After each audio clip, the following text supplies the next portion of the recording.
you're here to pronounce, to proclaim that love for one another. Swerte ninyo sa bawat isa dahil binahaginan kayo ng Diyos ng kanyang pagmamahal.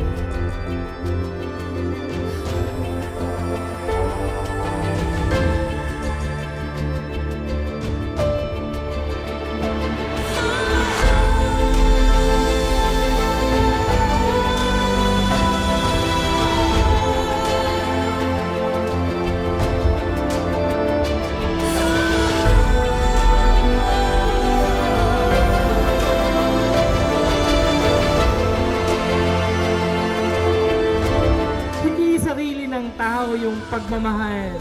Ang pagmamahal ay kaloob lamang sa atin ng Diyos. God has given you life. Your model for love for each other is the love of God. Ang pagmamahal ng Diyos ay walang hanggan.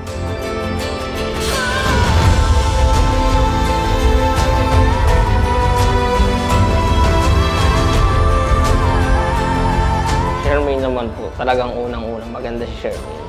Nasasakayan ko naman yung ugali niya kahit medyo masungit. Mabait po siya. Gusto nun laging, happy-happy lang, gano'n.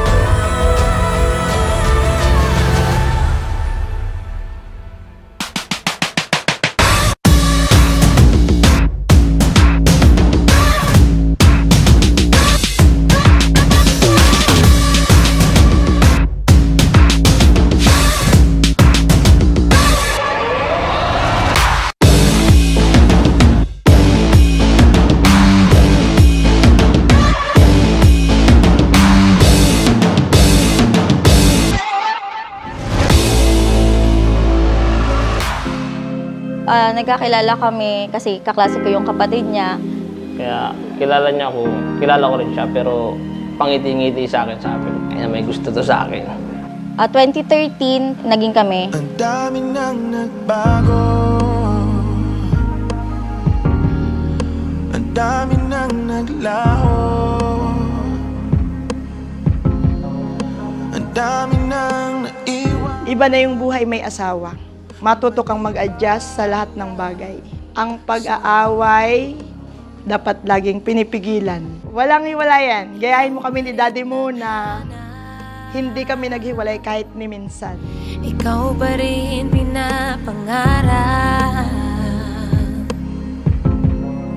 Ikaw lang ang kailangan, ang tahan. Simulat sa araw na ito, your expression of love for one another must be forever.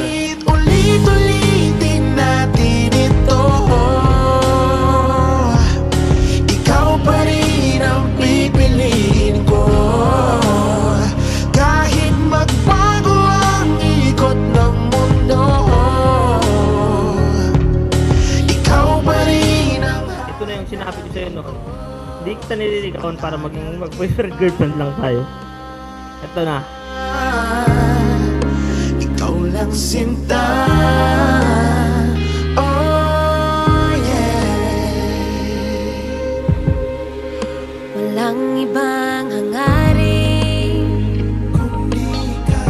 walang ibang dinadalangin. Wala nang dadakila pa, John Mark at Shermaine.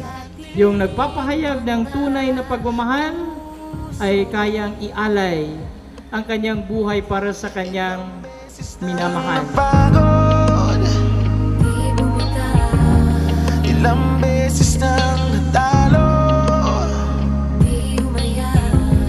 ilang beses ding bumalik. Ngayon, at mag-aasawa ka na, ayaw sumura ang iyong sarili. Hindi puro niya tumalyamato ka rin. Alam mo na kung ano yung sinasabi ko sa iyo, sundin mo. Ikaw pa rin ang pipiliin ko. Kahit magbago ang ikot ng mundo, walang nagbago kundi ikaw pa rin ang hahanapin ko. Wala nang iba. Wala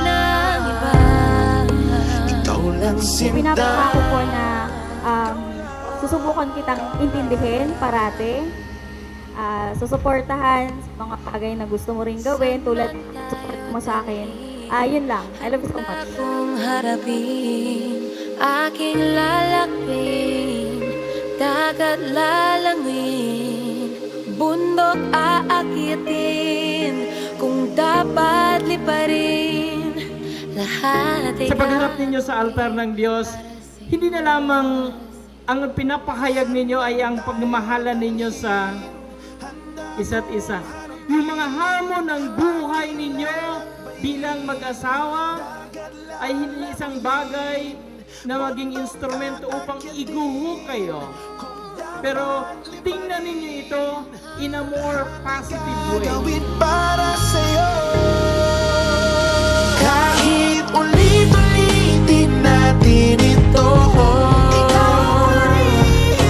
ikaw pa rin ang pipiliin ko. Kahit magbago ang ikot ng mundo, hindi magbabago. Ikaw pa rin. Mahal na mahal kita. Ano ka? Gusto ko lang magpasalamat sa pag-iintindi sa akin, sa pagpapasensya, sa pagtsatsaga, at saka sa pagmamahal. Ikaw pa rin ang pipiliin ko. Kahit magbago ang ikot ng mundo, di magbabago.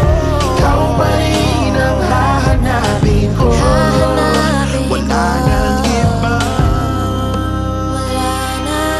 God will give you the grace to be stronger in your life as husband and wife. Pagbabago, panibago, hindi na magbabago. Pangarap, pag-asa, pag-ibig.